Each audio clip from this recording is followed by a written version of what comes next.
नीटचा paper फोडणाऱ्या सरकारचा नीटचा paper फोडणाऱ्या सरकारचा शेतकऱ्यांना न्याय मिळालाच पाहिजे. शेतकऱ्यांना न्याय मिळालाच पाहिजे. शेतकऱ्यांना न्याय मोदी सरकार मोदी सरकार शेतकऱ्यांना न्याय विजेचा भाव कमी. अरे मोदी तेरा खेळ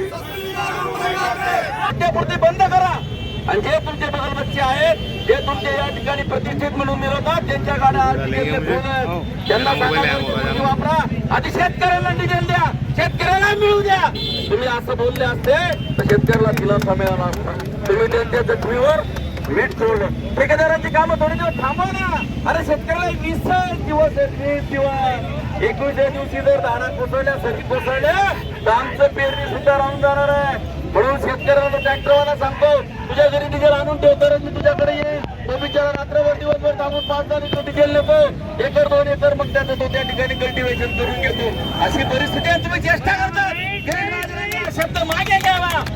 या राज्याच्या शेतकऱ्यांची त्यांनी माफी मागावी हे सांगण्यासाठी आज आम्ही या ठिकाणी आलेलो आहोत. या ठिकाणी आपण जर बघितलं असेल तर शेतकऱ्याच्या खूप मोठ्या प्रमाणात मागण्या आहेत. हे सरकार अतिशय शेतकऱ्यांबाबतीत असंवेदनशील आहे.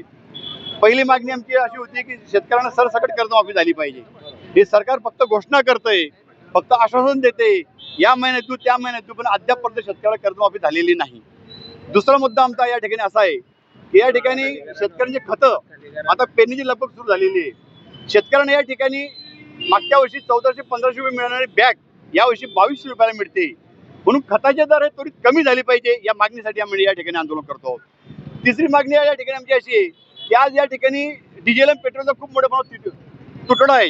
शेतकऱ्याला डिझेल मिळत नाही म्हणून शेतकऱ्यांना मोकळं प्रमाणात डिझेल मिळालं पाहिजे ही मागणी घेऊन आम्ही या ठिकाणी आंदोलन करतो आहोत. चौथी मागणी या ठिकाणी अशी आहे की शेतकऱ्यांना मागील वर्षी पीक विमा या ठिकाणी शासनाने अद्यापपर्यंत दिलेला नाही मग तो पीक विमा या ठिकाणी त्वरित मिळावा ही मागणी आम्ही या ठिकाणी करतो आहोत. पाचवी मागणी या ठिकाणी अशी आहे की शेतकऱ्यांना आज बऱ्याच भागात जामनेर तालुक्यामध्ये पाणी आहे परंतु पाणी असून सुद्धा शेतकऱ्याला वीज मिळत नाही अशी दयनीय परिस्थिती आलेली आहे. म्हणून ज्या काही भागामध्ये 8 तास वीज मिळत होती त्या भागामध्ये आज 6 तास वीज मिळते. म्हणजे शेतकऱ्याने करावं तरी काय म्हणून या शेतकऱ्याला जागा करण्यासाठी आम्ही या ठिकाणी जास्त आंदोलन केलेलं आहे.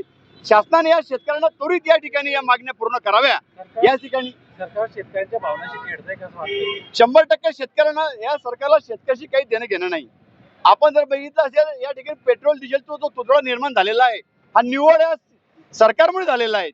ज्यावेळेस 2 महिन्यापूर्वी अमेरिका इराणचं युद्ध पेटलं त्याच वेळेस प्रत्येक राष्ट्राने या ठिकाणी बैठक बोलवली यांचं नियोजन केलं पण या देशाचे पंतप्रधान यांनी कुठलंही नियोजन न करता फक्त 5 राज्याच्या निवडणुका करण्यासाठी या सरकारने निवडणुकीला महत्व दिलं आणि शेतकऱ्याकडे सर्वसामान्य लोकांकडे दुर्लक्ष केलं.